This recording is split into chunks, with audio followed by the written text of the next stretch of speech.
तुर्की ने लगातार वैश्विक मंचों पर कश्मीर का मुद्दा उठाया है। हालांकि पिछले साल यूनाइटेड नेशंस को संबोधित करते हुए राष्ट्रपति एर्दोगन के भाषण से कश्मीर गायब था।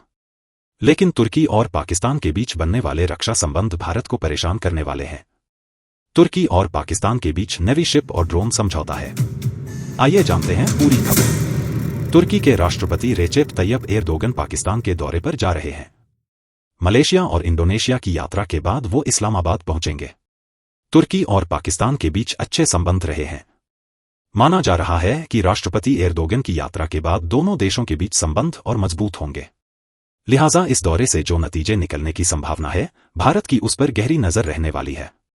एर्दोगन उस वक्त इस्लामाबाद का दौरा कर रहे हैं जब दोनों देशों ने डिफेंस, आतंकवाद के खिलाफ मुहिम में संबंधों को और मजबूत किया है। पाकिस्तान ने हाल ही में तुर्की से नौसैनिक जहाज खरीदने के लिए एक समझौते पर हस्ताक्षर किए हैं। इसके अलावा इसी साल जनवरी में दोनों देशों ने पूर्वी भूमध्य सागर में तुर्गुट्रेज नौसैनिक अभ्यास भी किया है, जो उनके डिफेंस कोऑर्डिनेशन में आ रही मजबूती को दर्शाता है। तुर्की ने लगातार डिफेंस, टेक्नोलॉजी ट्रांसफर और हथियारों के ज्वाइंट प्रोडक्शन के जरिए पाकिस्तान की डिफेंस इंडस्ट्री की मदद की है, जिससे पाकिस्तान को अपनी सेना को मजबूत करने में मदद मिली है। पाकिस्तान और तुर्की के बीच डिफेंस रिलेशन जहाज निर्माण, ड्रोन टेक्नोलॉजी और हथियारों की बिक्री तक फैला हुआ है। तुर्की ने पाकिस्तान को T-129 अटैक हेलीकॉप्टर, मिलगेम क्लास के कॉर्वेट और कई तरह के अन्य डिफेंस सिस्टम्स सौंपे हैं। इसके अलावा असेल्सन और रोकेत्सन जैसी तुर्की की हथियार कंपनियों ने पाकिस्तान की डिफेंस इंडस्ट्री को बढ़ावा देने के लिए इस्लामाबाद के साथ मिलकर काम किया है। तुर्की और पाकिस्तान में हैं काफी करीबी संबंध। तुर्की की बदौलत पाकिस्तान ने पश्चिमी देशों के ऊपर से अपनी हथियारों की निर्भरता कम की है। इसके अलावा आतंकवाद एक ऐसा मुद्दा है जिससे दोनों देश जूझते रहते हैं।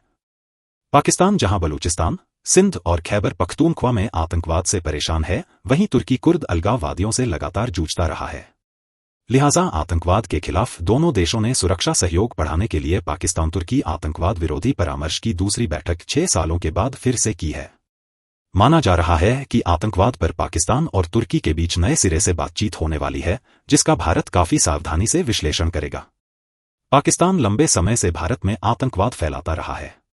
भारत विरोधी आतंकवादी संगठन अभी भी पाकिस्तान में काम कर रहे हैं, जबकि भारत ने लगातार पाकिस्तान और तुर्की जैसे देशों पर आतंकवाद को फंड देने और उन्हें सुरक्षित पनाहगार मुहैया करने के आरोप लगाए हैं। हालांकि अगर वाकई तुर्की और पाकिस्तान आतंकवाद के खिलाफ काम करने के लिए तैयार होते हैं तो ये एक पॉजिटिव बात होगी, लेकिन अगर दोनों देश भारत के खिलाफ आतंकवाद का नया फ्रंट खोलते हैं या फिर ऐसे आतंकी संगठनों को बचाने की किसी तरह की कोई कोशिश करते हैं तो भारत के साथ दोनों का तनाव बढ़ सकता है। ब्रिक्स में शामिल होने की तुर्की की महत्वाकांक्षा। इसके अलावा ब्रिक्स वो ग्लोबल संगठन है जिसमें तुर्की की शामिल होने की महत्वाकांक्षा है। भारत ब्रिक्स का एक अहम सदस्य है और बगैर नई दिल्ली के मंजूरी के तुर्की ब्रिक्स में शामिल नहीं हो सकता है।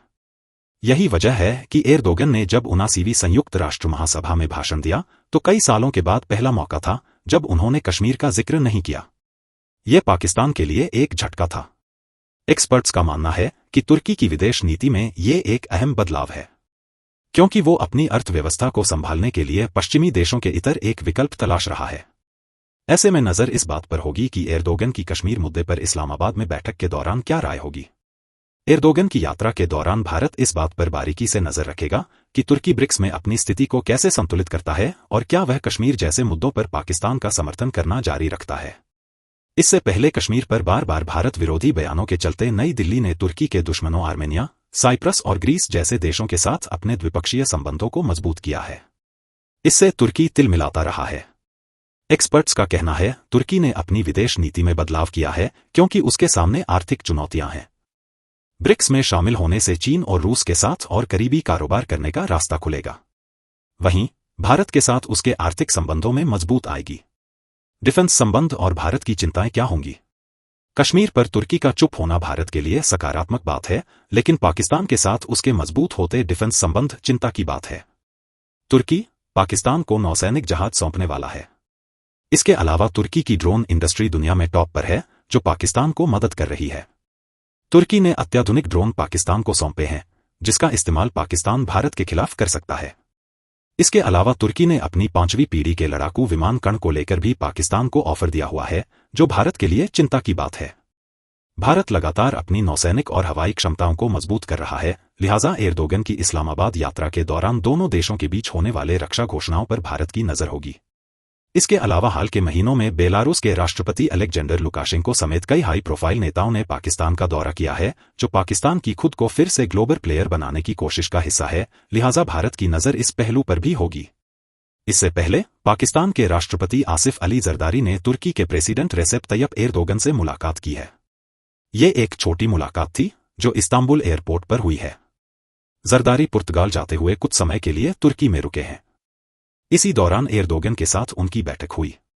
दोनों नेताओं की ये मुलाकात इसलिए अहम है क्योंकि ये बैठक एर्दोगन के पाकिस्तान दौरे से ठीक पहले हुई है। एर्दोगन इसी हफ्ते इस्लामाबाद की यात्रा करने वाले हैं। पाक अखबार डॉन की रिपोर्ट के मुताबिक पाकिस्तान और तुर्की ने आतंकवाद की फाइनेंसिंग का मुकाबला करने, एक्सट्रीमिज्म रोकने और आतंकवाद को बढ़ावा देने में इंटरनेट के दुरुपयोग पर अंकुश लगाने में सहयोग को मजबूत करने पर सहमति व्यक्त की है। राष्ट्रपति एर्दोगन का इस हफ्ते मलेशिया, इंडोनेशिया और पाकिस्तान के दौरे का कार्यक्रम है। मलेशिया और इंडोनेशिया के बाद एर्दोगन पाकिस्तान पहुंचेंगे। सहयोग बढ़ाने पर तुर्की पाक का जोर। डॉन के मुताबिक आसिफ अली जरदारी की इस्तांबुल में रेसेप तैयप एर्दोगन से मुलाकात एक डिप्लोमैटिक कदम है। दोनों नेताओं के बीच द्विपक्षीय संबंधों और आपसी हितों के मुद्दों पर चर्चा हुई।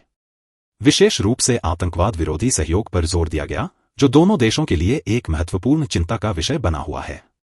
इस्लामाबाद में भी 6 साल बाद पाकिस्तान तुर्की आतंकवाद के मुद्दे पर बैठक हुई है। तुर्की के लिए सीरिया बॉर्डर पर मुश्किल है, तो पाकिस्तान अफगानिस्तान बॉर्डर पर चुनौती का सामना कर रहा है। ऐसे में दोनों देशों के बीच बढ़ता सहयोग अहम है। पाकिस्तान के विदेश मंत्रालय ने भी बताया है कि एर्दोगन के इस्लामाबाद दौरे के दौरान जिन क्षेत्रों पर बात की जाएगी, उनमें ट्रेड और कल्चर के साथ डिफेंस क्षेत्र भी अहम है। भारत और आर्मीनिया की दोस्ती से पाकिस्तान के दोस्त अजरबैजान को लगेगी मिर्ची। पाकिस्तान और तुर्की के बीच आतंकवाद विरोधी सहयोग दोनों देशों के लिए महत्वपूर्ण साबित हो सकता है। दोनों देशों इस मुद्दे पर एक दूसरे को सहयोग का ऐलान कर सकते हैं। इसके साथ साथ हथियार खरीद के क्षेत्र में भी कुछ समझौते हो सकते हैं। पाकिस्तान और तुर्की के बीच पहले भी हथियार खरीद होती रही है। एर्दोगन के दौरे से इस क्षेत्र में तेजी आ सकती है।